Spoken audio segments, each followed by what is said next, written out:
Hello everyone, how you doing? Good afternoon, good morning, good evening, wherever you are. Welcome to our webinar.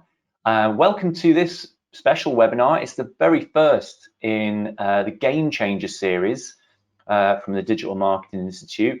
And today we're looking specifically at how to get a job in digital marketing without a college degree. And I'm going to be talking to Kevin Nave, who works in digital marketing, is a digital marketing manager at Facebook, and has had I think, a career that we can all learn lots from. So I will be grilling Kevin over the next hour, all about that. And I invite you to as well. I want you to grill us both. So in your little GoToWebinar control panel, you'll see there's a section there, questions. So do ask questions as we go. We'll tackle some of those as we go, and then any that we don't answer during the webinar, we can sort of get to at the end. So yeah, get your questions in. This is your opportunity to ask anything you like. All daft questions are very, very welcome. Also, I'd love to hear who you are and where you're dialing in from, because I know we've got a very global audience. So let us know where you are in the chat as well, and what you do. Kevin, welcome to the webinar. How you doing? Yeah, not too bad, thank you. Thank you for having me. It's sunny here, and well, as sunny as it's going to be in London, so not doing too bad. That's pretty good going. A nice bit of autumnal sun, always welcome in the capital. Kevin, yeah, I'm really interested to talk to you. I've got a lot of probing questions for you, I'm afraid. And because you definitely didn't take the I think conventional approach to digital marketing, although to be honest, I find a lot of people in digital marketing weave their way into it. I think it's one of those careers really. But just give us an overview. How did you end up working in digital marketing in the first place? I actually found it by complete accident. So I'd kind of reached that stage in my life. I was about 18. I had no idea what I was doing. I was jumping from call center to call center, odd jobs here and there. And I came across an apprenticeship for web developer role. So I went for that, didn't get it. And then I got a phone call a couple of weeks later saying, we've got an apprenticeship for an SEO technician. Are you interested? No, and an apprenticeship, just to stop you there, because there's people from all over the world I can see in the chat. Like, what is the apprenticeship scheme here in the UK? Yeah, so an apprenticeship scheme in the UK is almost an equivalent to GCSEs, so end of high school sort of level, MVQ, or like a sort of a course, a diploma type thing. But it's quite hands-on, and it's in the workplace to a point, isn't it? It's like a bridge between school and a job. Yeah, I think it originally started mostly with like trade, so plumbers, electricians, to learn on the job and get sort of hands-on qualifications. It's now branched out to a wide variety of things. I'd highly recommend them because you do learn on the job and you get some really decent knowledge from it. And so I got asked to do an SEO technician apprenticeship, and I thought to myself, yeah, I'll give it a shot. No idea what it was, assumed it was something web development related again. Turned up on the first day and got explained it was search engine optimization. I was like, okay, still no idea what it was. I think it was about 3 months before I had any idea what my role actually entailed. But I enjoyed it. It was really interesting. I was still along that sort of web developer line where when you have to be sort of hands-on with SEO and looking into the websites, and I really enjoyed it from that sense, and kind of went with it from there. And admittedly, it was back in the what some people call the dark days of SEO, where there's a lot of manipulation and trying to find shortcuts with Google, and being a small agency, it definitely was that. But it was eye-opening because it kind of showed this different side of these tools that you use on a day-to-day basis, like the fact that Googling something itself is a word where a brand has been turned into a verb. And it was really interesting. I really enjoyed it, and I stayed very much within the sort of small agency remit for quite a while, and learning just different areas of digital, because there's so many varieties behind it. You have I remember when we talked about this as well, because you made a really good point, that working in a small agency and working for small brands, mm, actually, that's kind of where you learn a lot of the best stuff, isn't it? Because like I think you said to me, you don't have these endless budgets. You might have like £500, yeah, and the owner of the business has given you that money. And if you don't do something with it and get some results, you're really going to have to look the person who owns that money in the eyes and tell them that it's basically gone down the drain. So it's yeah. a really good discipline, brings good discipline, I think, working for small businesses, doesn't it? Oh, 100%. I recall one business. It was a very old school owner. He'd been in the game 40 plus years. Mm. His business was very one of a kind. Our salesman was very good at his job and managed to persuade this man that had never heard of Google, let alone digital marketing, that he needed some form of digital marketing, and trying to explain to him that the £1,000 he'd given us has not yielded any sales was heartbreaking to an extent, because he was kind of like, I could have employed someone for that. Yeah, And it definitely does, because it almost puts your heart into it a little bit as well. When you yeah, understand that that's their livelihood. If we just start take money from them and nothing comes from it, we could help that business go on a downward trend. And it forces you to do stuff and think of things in a certain way, and try tactics or approaches or strategies that you'd never necessarily thought of.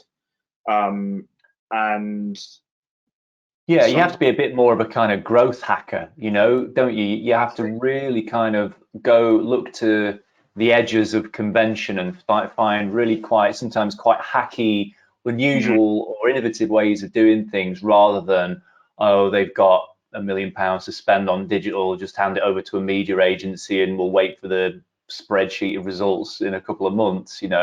So I suppose maybe if we have a running list, I suppose an imaginary list of tips coming out of this webinar, the first one is definitely cut your teeth on small businesses, because that might not seem like you've hit the big time, or you're working in some sort of version of Mad Men or something, but actually you'll probably learn your best stuff there. yeah, most definitely. It's a very quick growth, I found anyway, because don't get me wrong, I've worked with people that started in the big agencies and are still there now. And they do have very good training structures, and you do learn on the job, because you have those endless budgets. You can try and work with everything, but I Yeah. find it's a very quick way to grow up when you work with the small places, the small companies, because to what we said earlier, if it doesn't work, you have to sit in the room with that owner who's giving you 500 quid out of their back pocket and explain to them why that's gone down the drain. And that's pretty eye opening pretty quickly. It is. It's hard. I've done it. I think, it sounds like you've done it, and yeah, I've Yeah. done that. It's definitely not easy, and it was more than 500 quid as well. Yeah. It was hard. Just to tackle a couple of things, Bryn McKenna asks, will there be things on screen shared, or just speaking? Well, there'll be lots of speaking. Yeah, we'll be just speaking. There are some handouts, by the way, in your control panel. There's 3 PDFs that we provided, just to give an overview of courses. Just want to say hi to Olivia in Toronto. She says good morning. Myrna says good morning from Tokyo. No, you don't say good morning. You say, yeah, it's the middle of the night. What are you doing up, Myrna? Thanks for tuning in at such a late time. Leo, hi, Leo from Birmingham in the UK, says your camera looks great. How are you doing it? Thanks. I don't know who you mean, but in different ways. I can share at the end maybe how we're doing that. Yeah, got some more people I'll come back to in a minute. Right, so that's interesting. Good to hear how you kind of wove your way through small agency world. how did you end up, what was the sort of next step? How did you end up kind of, working at Facebook, or did you go to bigger agencies along the way? So I had one small stint at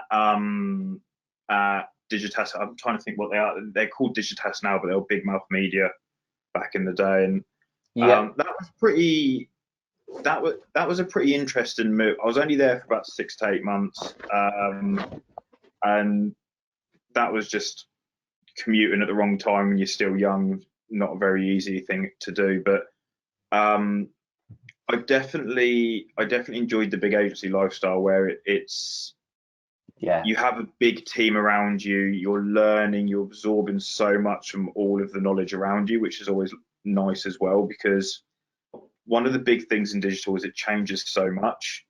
And when you're in a small environment, sometimes you could be, I think I had about 3 roles in a row where I was the only digital person in the entire company.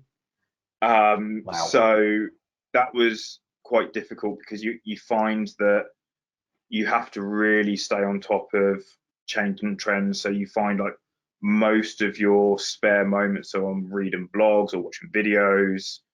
Mm. Where when you've got that support network around you, and like you just have a chat over a coffee in the kitchen, and all of a sudden someone goes, "Oh, did you read this? Or have you tried this?" And Mm. you can pick stuff up pretty quickly, which is good. Um, Long hours? aren't they always? Because I think what I found working at big agencies was it becomes a real dedication. Like it becomes your life. It did for me and a lot of people around me anyway. Mm, A lot of bigger agencies, they expect, to a point, they expect long hours, particularly if it's like a pitch. yeah, If you have to pull an all-nighter and it's like, you're eating kind of takeaway at 3 in the morning, getting the pitch done, that's sort of expected. There's no, you know, mm, there's no, you're not expected to say, well, actually, I've got to go home and, feed the cat or something. You're expected to just stay and do it. And you are in the trenches, and you form really strong like friendships doing that because you're really kind of in it together. And I definitely think it's a good thing for people to do in their kind of earlier, in mm, their 20s, for instance, or 30s, and spend that time in, like you say, a big agency, soaking up all that kind of expertise and getting exposed to the big campaigns, but also, yeah, really kind of I think you can be pushed to your limit creatively and yeah. just kind of physically and emotionally. And actually, I think that's quite a good preparation for stuff that comes later in your career. Yeah, most definitely, and especially like there's a few instances where you tend to find there's a lot of like late nights. Like a pitch is a very good example of it. Yeah. If you're going for new business, especially in the big agencies where you're talking millions of pounds or millions of dollars, um, if you don't get that pitch right, sales can be quite cutthroat. But Mm. like new clients, big campaigns on the way, um, if you've got or if you, even if you've got a rocky client, like if you've got a client that you think, oh, if I don't get this right, they might leave or they might kick Yeah. off or something, like there's usually a scenario where you find yourself having to do late ones. It's not consistent, but it does happen very frequently. I'd definitely say probably the big campaigns are the more common ones, especially if you have a Mm. campaign-based client. Um, I'm trying to think of like a media client, for example, or B2B is I find is very campaign focused, especially Mm. tech. So that's where you can tend to expect that because it's hard deadlines. If you've got offline going live on a certain date, you have to have that digital live at the same time. There's sort of no excuses behind it. Yeah, that's the other thing, isn't it? To the client, it's everything, and your personal concerns about having to leave the office on time to go to something that you pre-arranged means nothing. Like if a campaign needs to go live at 10 p.m., then you better be there, and it kind of over. I think that's why I think that's why you have to be quite careful in that world because it can take over your life, and I think that's good and good for you in your early career. But I think you have got to watch out for burnout. Yeah. Oh, Um, did you ever feel that kind of might be a danger for you, burning out? oh, all the time. I would say since leaving agency side, it's been more of a risk. Like having been, Yeah. I'm not sure what the trigger was for, but I have noticed client side, the whole burnout element is probably a bit more real, and you Yeah. see it all around you on the team as opposed to not just myself. Like the team I work with at the moment, everyone's heads down 120%, 150% all the time. Yeah. As one of the joys of tech is it's constantly going, it's constantly moving, and They don't I switch it would off at night, do they? no, and I wish they did sometimes, especially when you're dealing, and that's the other thing when you're dealing with global campaigns as well. You've got stakeholders over in North America, stakeholders in LATAM, in APAC, and time zones are not your friend at all when No. you find yourself having to take calls at 8, 9 o'clock at night to speak to people in Australia or get up at 6 o'clock in the morning to speak to someone in Singapore. It's always fun. But yeah, I would say the difference between sort of client side and agency side in that sense is I think it's where the buck stops. So when you're client Mm. side, you tend to have a lot more visibility to leadership, like directors, VPs, and So you depending can on the be under side, quite a bit more pressure. exactly. Like when you're an agency side, you have your key stakeholder and maybe their manager, and if anyone else starts getting involved, no, that's when you know you're in trouble. Normally, um, That's but true, but it yeah, remains arm's length, doesn't it, when you're working in an yeah, agency? So yes, whilst it can be hectic, at the end of the day, you're just the agency, and the clients come and go, and you're not as invested in it as when you work client side. I mean, this is important stuff to talk about because people need to think about this. Definitely, I think that is one of the big things you need to think about when going into digital marketing is whether you prefer the sound of client side or agency side. But I I think would when we were always. talking, go on. So I was gonna say I would always recommend starting agency side. Yeah, That was because you probably did that trajectory yourself, didn't you? And you say that a lot of yeah, people did. and this is no disrespect to anyone I've worked with in the past if they ever see this, but I've worked with people in the past that have been client side their entire career, and especially when you deal with clients or when you're client side that deals with an agency constantly, you're not in the trenches, you're not actually in the Yeah. account building stuff and finding out how they work and actually being in there and having to do the work, build the ads, set the budgets, build the landing pages, all of that sort of stuff, then Mm, you can get a real understanding of how much work goes into it, a real appreciation of the yeah. targeting, the setup, and everything, and then that gives you the edge when you're client side because Mm, you're then on the other side of the table, and then you're having to manage the people doing it, and you can kind of sit there and go, well, actually, you can actually add value to the conversation instead of just sitting there and saying, just do the work.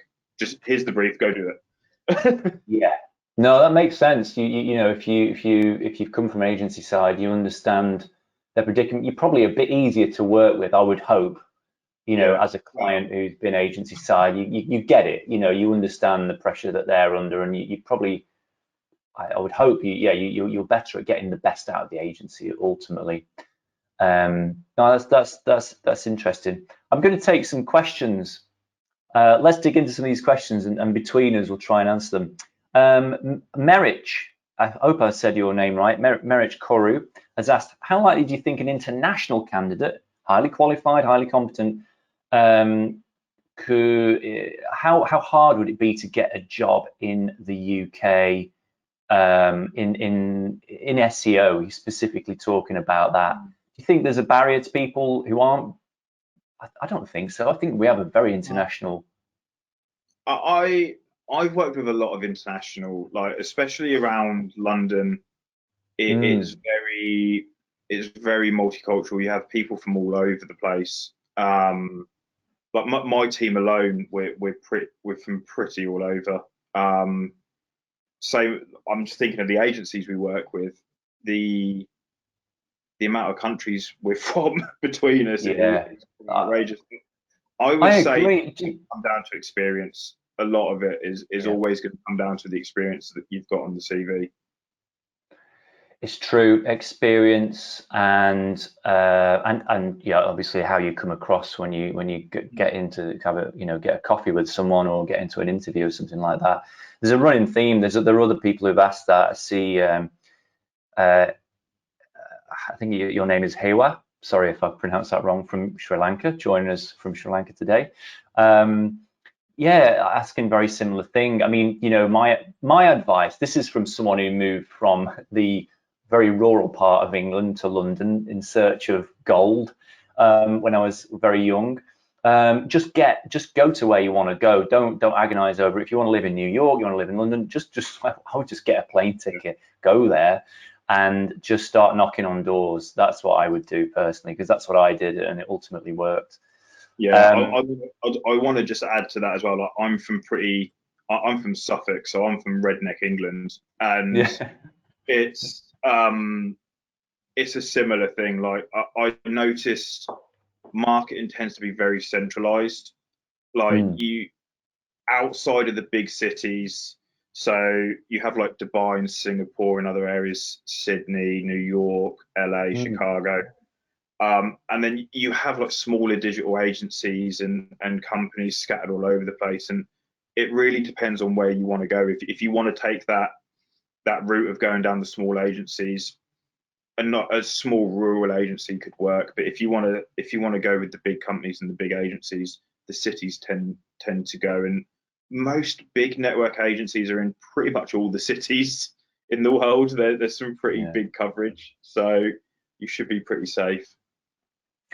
Yeah, and I think as a lot of us are finding it, it's later in your career where once you've built up a CV and a skill set, then you can kind of decide where you want to live. Then you can go and live in the middle of nowhere, especially in these kind of times. Once you've got, yeah, the skills and reputation, you can go and live in the middle of nowhere and serve your clients and do your work. But until then, you just have to hit those streets. That's Yeah, what I definitely. did and you did, and it does work. Okay, I'll take a couple more questions and I'll move on.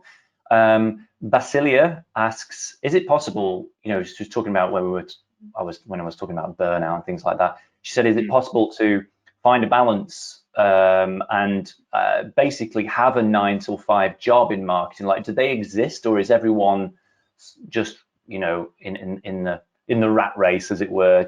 What do you think about that, Kevin? I think it's going to be very dependent on the company. Yeah. Um, there's definitely been companies that I've worked for recently that really take pride in making sure that their employees are um, rested. Like we get full company days off and stuff like that. Um, I would say like industry wise, I've noticed a big like tech companies Mm. are they're a lot more focused on the employee. So it's kind of a work hard, play hard kind of thing. Yeah. Um, 9 to 5 though, there's not many in marketing. I don't think I've ever been like set 9 to 5. I'm in at 9, I leaving at agree. 5.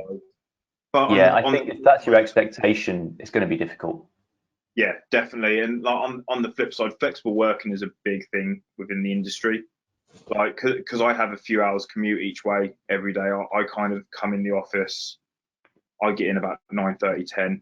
Some days. Some days I'm here at 9. Some days I Mm, leave at 5. Sometimes I leave at 6. Some days I leave at 8. yeah, It's kind of as long as the work gets done. Most people are that's like, it. work done, you crack on, you do what you want, but get the work done. Yeah, I mean, what I've told people in the past, and just I'm repeating myself here, but you cannot get away from the fact that when you're an entry level marketer, you Yeah, basically you just give yourself to it. You yeah, have to give yourself to it. You have to live and breathe it. You could be doing it, could be working till midnight, if not in the office, at home, essentially sat honing your skills or doing other things. Like, that's just what it's like in those first few years. I don't really know many people who've been successful without putting in that graft, particularly early on. It's pretty unavoidable. yeah. And you Um, touched on a really vital point there as well, like the honing of the craft and reading up on yeah, stuff and watching stuff. Like areas of absolutely. marketing, like it's such an undiscovered area within like digital marketing. It's only been the last few years it's been a syllabus in mainstream universities. So you have places like the DMI that have dedicated stuff, but it's only been recently I've seen it in mainstream unis as a single course within a 4-year degree. And it's kind of like you have to go and read up on what other people are doing. You have to read the blogs, you have to watch the videos and the research behind it and listen to industry leaders, because without it, it's just never gonna, you're not gonna know what to do. You're not gonna pick up on these skills because it's so research based, it's so nuanced. True, isn't it? And what do you think about side hustles? If someone's not working in marketing, how useful could a side hustle, like having a blog or a website or an e-commerce shop somewhere to kind of play and flex your muscles? Is that helpful? So I have to be really careful how I answer this, because there's a lot of contracts I've seen over the years at places where you're technically not allowed to do it in a lot of places, but I don't know a single person that doesn't do it if they want to. True. At the end of the day, I think they're really valuable, because again, you're kind of turning yourself into a business owner.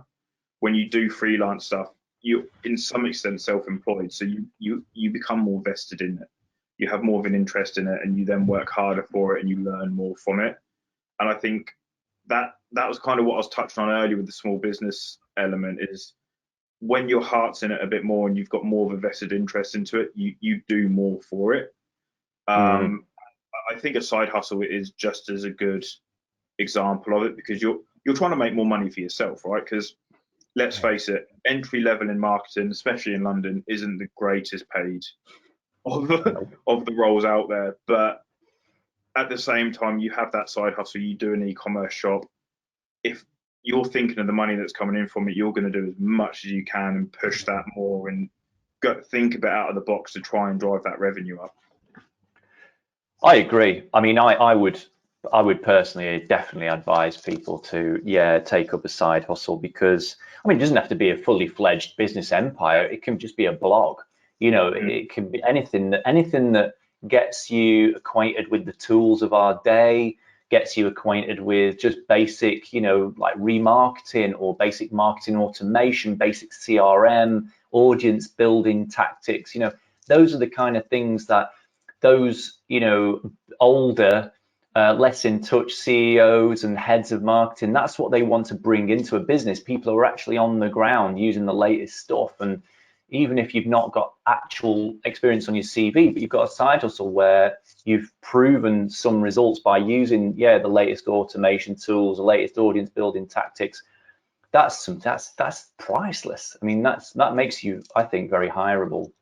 Oh, definitely. And actually, a good friend of mine recently wanted to change roles from the finance role into getting into graphic design.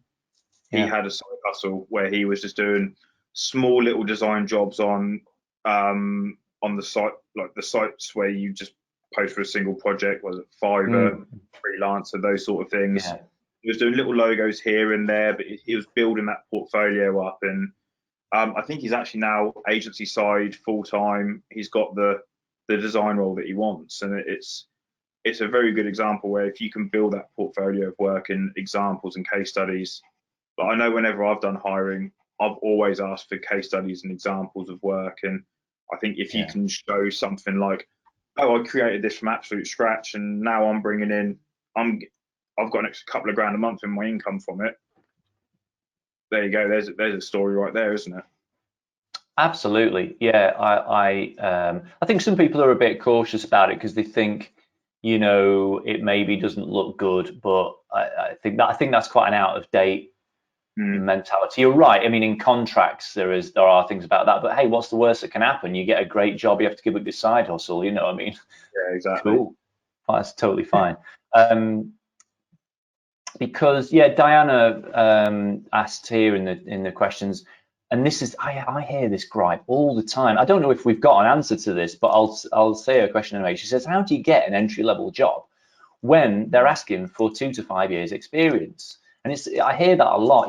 People say, well, how do I get the experience without getting the experience? So I Yeah. suppose that's partly through the side hustle, but any other ways that people can kind of get over that hump into the career?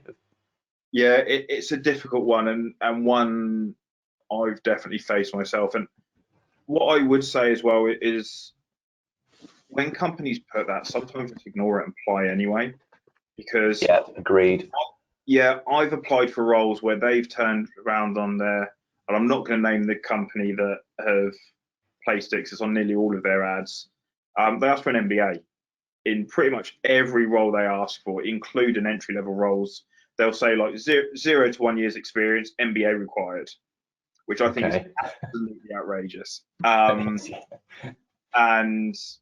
I applied for a role there, and I got an interview anyway. I didn't get the job, but I still got an interview. So to me, that showed that bit is kind of it's a nice to have, but we're not going to hold you down for it.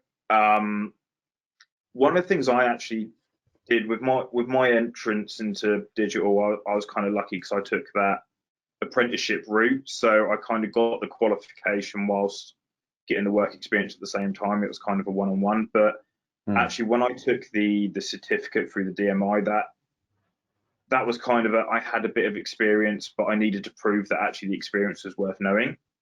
Yes. And because I didn't have those previous qualifications, taking that initial certificate kind of helped just say, okay, here's a standardized way of measuring the knowledge you have is actually worth knowing. So you did DMIPRO and DMI Expert. Is that right? Yes. Yeah. So the Pro, I think, is the certificate that I did, and then Expert is the postgrad diploma. And I would highly recommend, especially if you're entry level, I'd highly recommend the certificate because it's that standardized measurement of saying this person knows what they're talking about in these areas. Because to something I touched on earlier within digital is it's such a nuanced industry where everyone's got an opinion on how something should be done. Everyone's got a methodology and a way that they work into certain areas. There's no right or wrong way of doing something. It's just whatever works and makes the money. Which also makes it really difficult for hiring managers, because if you've not heard of like the agency or the company that they work for, and you don't know how they train or anything like that, it makes it really difficult to judge the CV, because you kind of look at it and think, actually, if they're an SEO person, are they all about link farms? Do they do all the black hat stuff, or are they all by the book? Where if you have like that certificate, it just makes life easy, because you can kind of see it there and go, great, okay, they've got an 80% pass rate, or they've got 90% pass rate, or something like that. No, that's true. It adds a bit of legitimacy to the CV. I can't believe I only just got round to mentioning that as well. The guys at DMI are probably going, oh my God, it took him half an hour to mention the fact that Kevin got his it owes some of his success to getting those DMI certificates. Anyway, but that is a really good point, because I mean, look, my experience is, and I am a classic example of this. I have no qualifications. I basically winged my way into marketing because it sounded like fun. I'm a creative, and sort of that's how it went, really. Worked at big agencies, ran my own agency at client side for a bit. Similar sort of stuff to you, really. And I think that it's quite common in our industry that people are self-taught. They've gone on unconventional paths. And you're right. For hiring managers, that is a nightmare, because you don't really know. Okay, someone worked at this agency, that agency, never heard of the agency, don't know what their working practices are like, don't know what this person is going to really be like, how, so those certificates are good to put that stamp of authority on. Also, go on.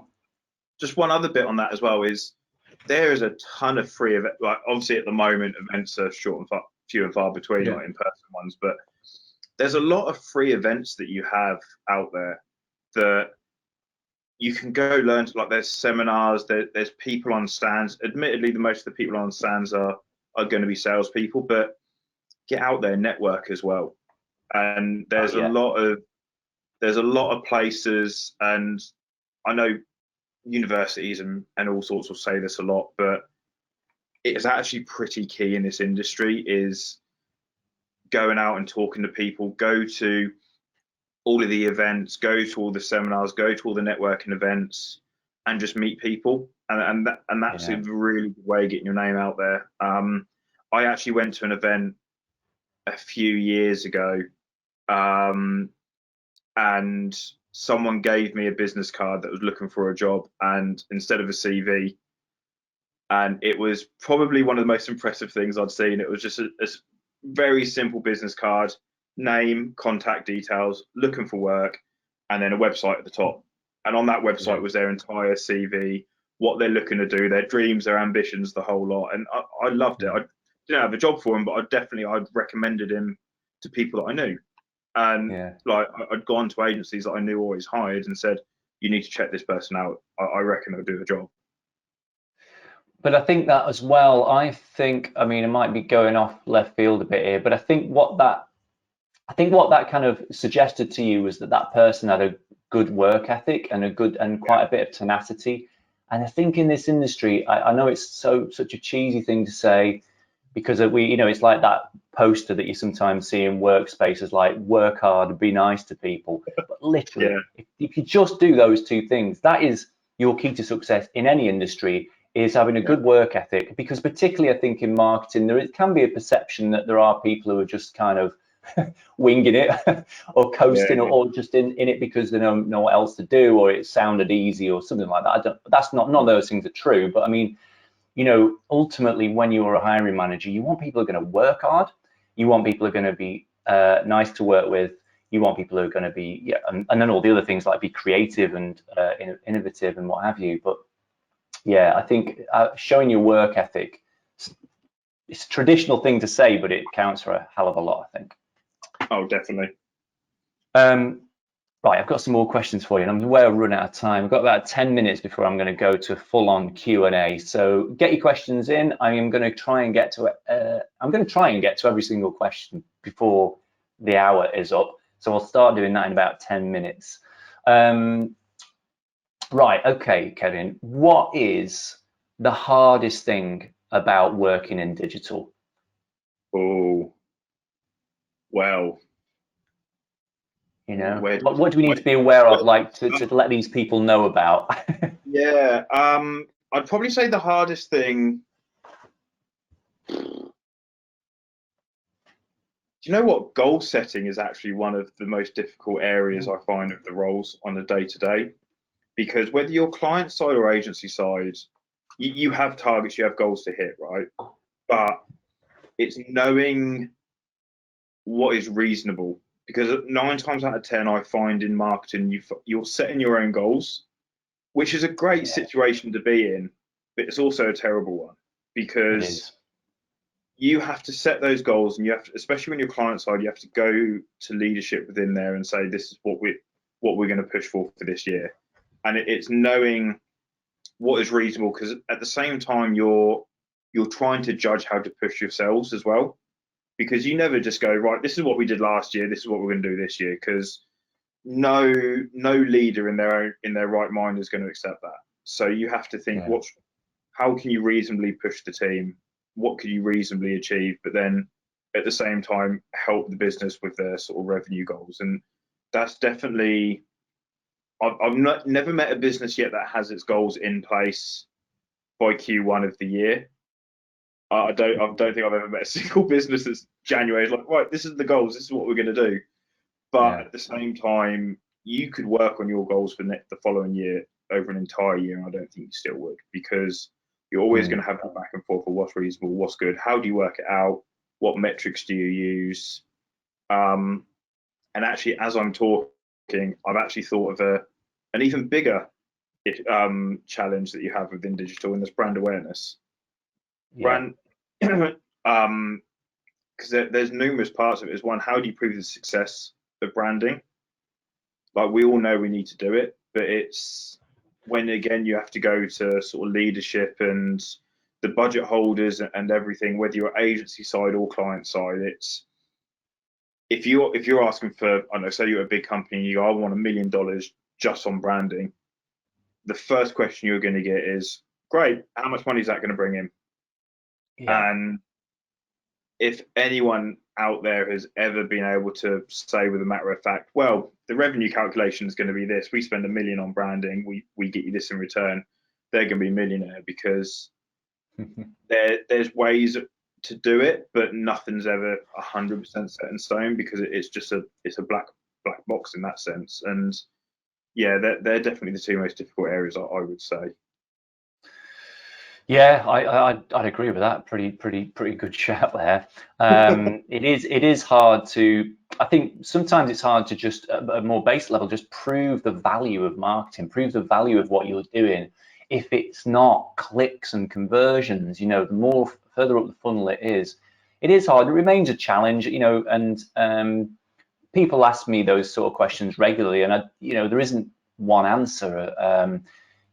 Brand awareness, building that's just part of the bigger puzzle. It's part of the bigger,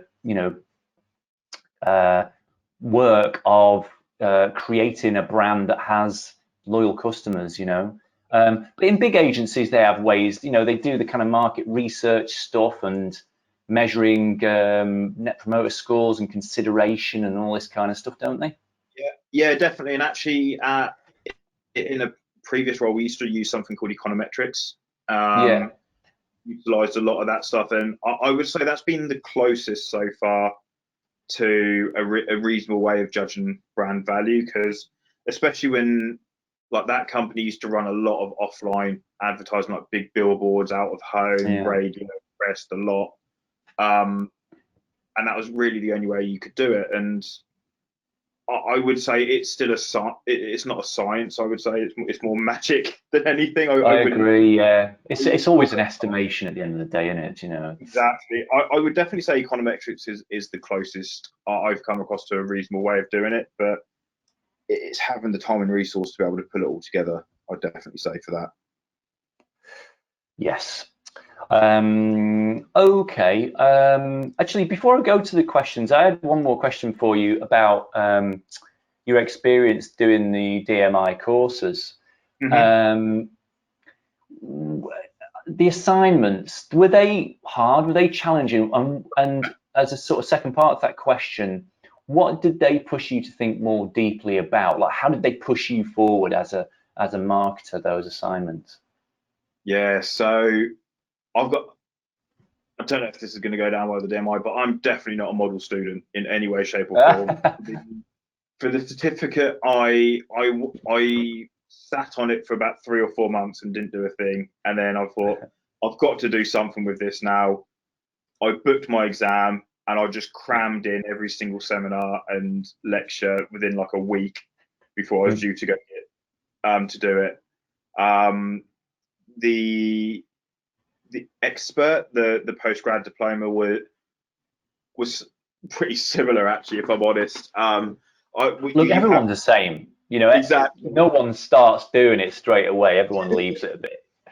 But what I would say with the postgrad is it actually started me on the path that I am now, because right now my role is transitioning away from hands-on digital marketing and actually working on campaigns and moving more into the sort of analyst and measurement route. And it was actually from the diploma I found that I really loved analyzing the data and looking for patterns and figuring stuff out, because at that moment in time, I was kind of looking at what was I going to write about, what was I going to do the research on, how was I going to do it. And at that time, I was at financial services at a lovely and interesting insurance company. And it was basically what I wrote about was how the different channels work together and in tandem to help improve each other, basically, and how you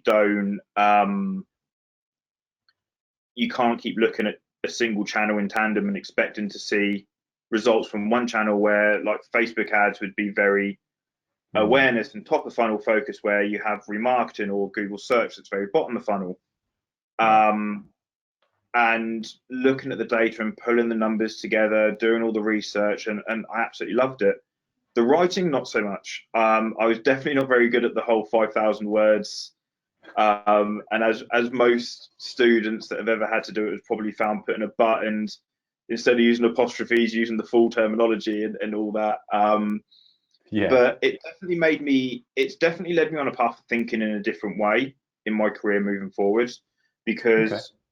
before then, I was very much, I worked in SEO, so I only looked at SEO, or I worked in paid media, so I only looked at paid media like search or paid social. And ever since then, even if my role was still just paid media or just search or wherever, I was still very focused and interested in what the other channels were doing. So it was like we had a campaign. It's like, right, what's email strategy? What are they doing in search? How are they working together? And whenever you look at the reports and look at the numbers, you look at everything as one, and you can kind of say, well, actually, social went live here, and we saw a spike in search.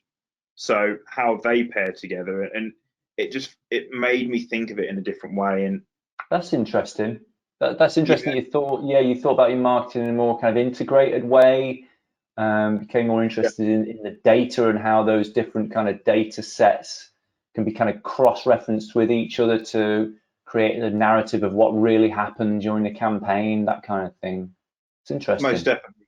And actually, one of the best parts of it was the interviews. So one of it was Hmm. like interview directors or people, and I absolutely love that stuff. Like I was one of those kids that would sit with my grandparents for hours and just listen to all the stories that they had, and I absolutely lapped Yeah. it up. And it was the same here. Like I sat with directors, and I didn't even sit with marketing directors. I sat with people from across the business, because one of the things that, especially when like you look at like finance and everything, one of the things that becomes apparent is talking to the risk director or the IT director and people like that, and understanding how integral those different areas of the business are just helps you to Mm. think of what you're doing in a different way. So So you um did that as part of your assignment because you kind of based your assignment on the company you were working for, and so that exactly, required you to go and like right talk to different heads across the business and get a more kind of holistic view of what was going on and how to kind of make sure that was reflected in and served by the marketing. definitely. And Interesting. it was really insightful. And I Mm. kind of took that because I actually changed jobs halfway through my assignment, which was, I would not recommend doing it because it was a nightmare. Because you have to then write the second assignment based on a company that you don't work for anymore from the Ah, first yeah. assignment. But as a part of that, like I just find myself at all my new roles just like constantly talking to leadership as much as I can, because sometimes they've been around so long, like they've been around since before digital, for example, or Mm. and you just get that extra insight, which is wonderful. And if you're in like B2B, I would always recommend speaking to the sales teams and the sales directors and learning like little things like pipeline coverage, like how much pipeline needs to be generated by sales for you to hit their target, because then you can help create goals in a much better way because of it. And it's just little things like that that you learn just by talking to the different areas of the business that you may not necessarily have learned before.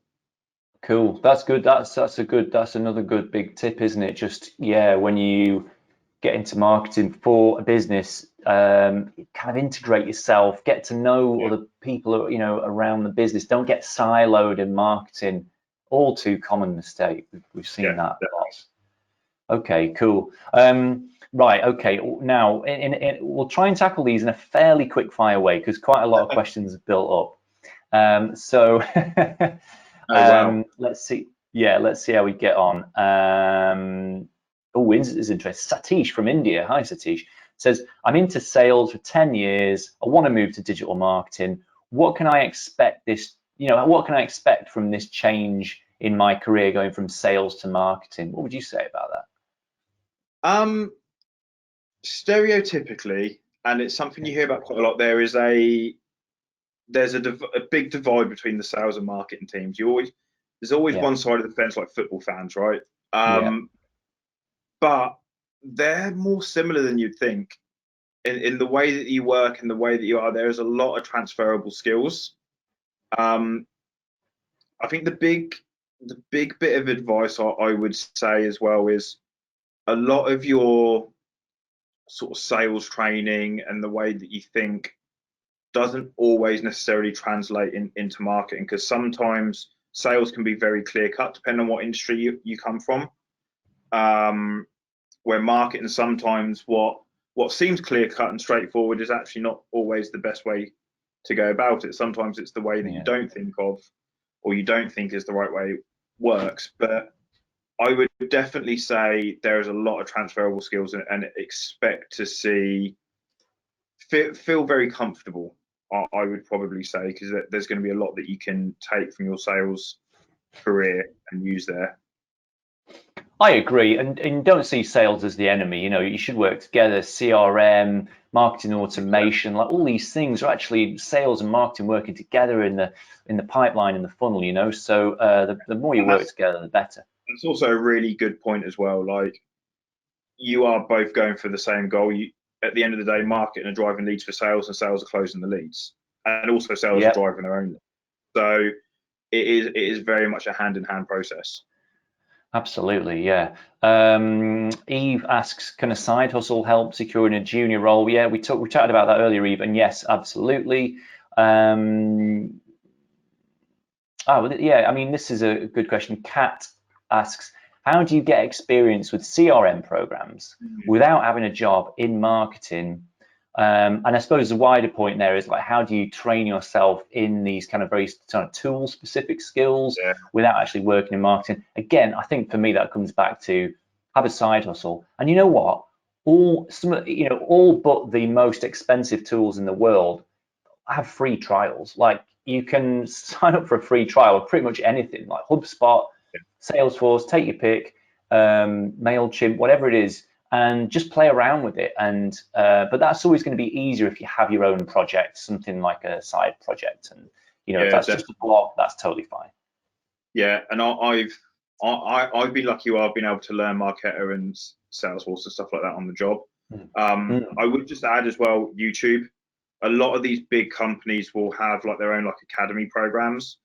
Marketo, hoping no one from Marketo is listening to this, but someone's got a big load of playlists in YouTube on all of the Marketo Academy stuff, and you can pretty much become like a certified person without doing the certification by watching all those videos. So definitely get on YouTube as well. Oh, absolutely, yeah. Yes, okay, I'm just going through.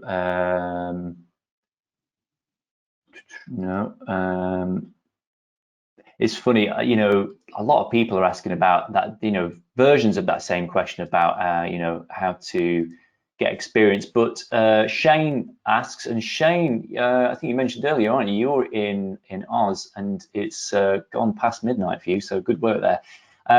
Are certificates regarded more highly over a marketing degree? I meant to sort of, chip into that with you a bit earlier, Kevin. Like, I mean, it's not that we're telling people don't get a degree. But, well, what's your take on it? I mean, marketing certificates, professional qualifications versus getting a marketing degree, like. I would always say, if you want to do a degree and go to university and everything, a marketing degree would be really helpful, because marketing isn't just digital. You've got field, you've got events, you've got offline, you've got online, you've got videos. And funnily enough, it's actually a similar conversation I had with my sister recently, because she's just looked to get into marketing.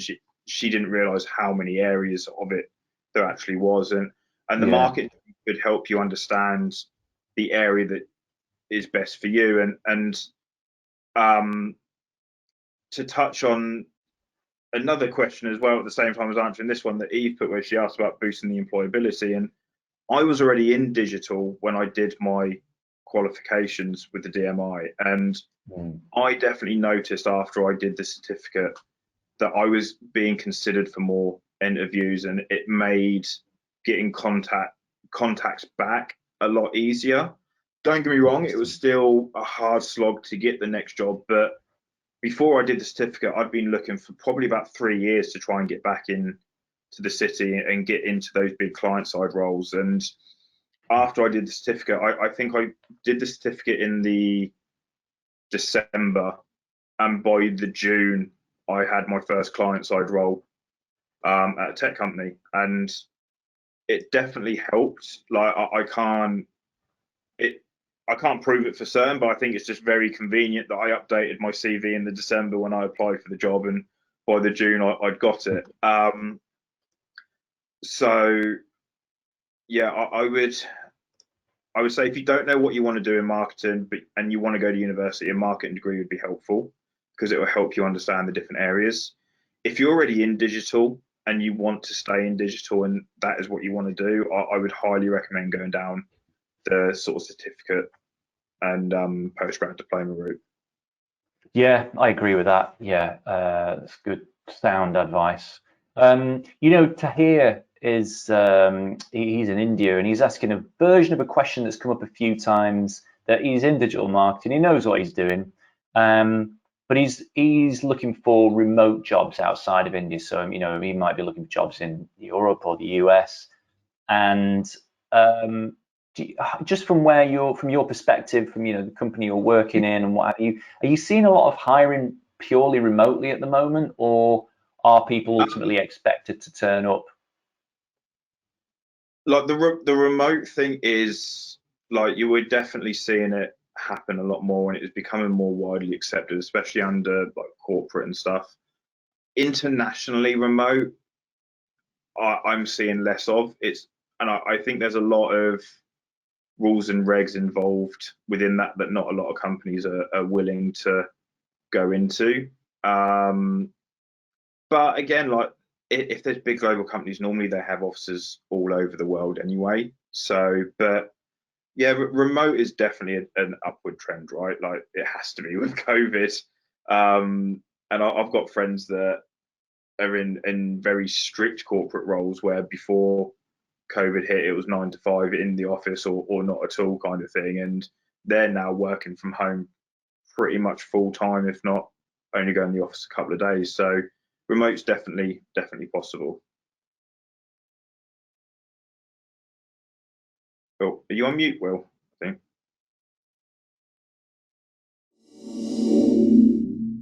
Or was it me?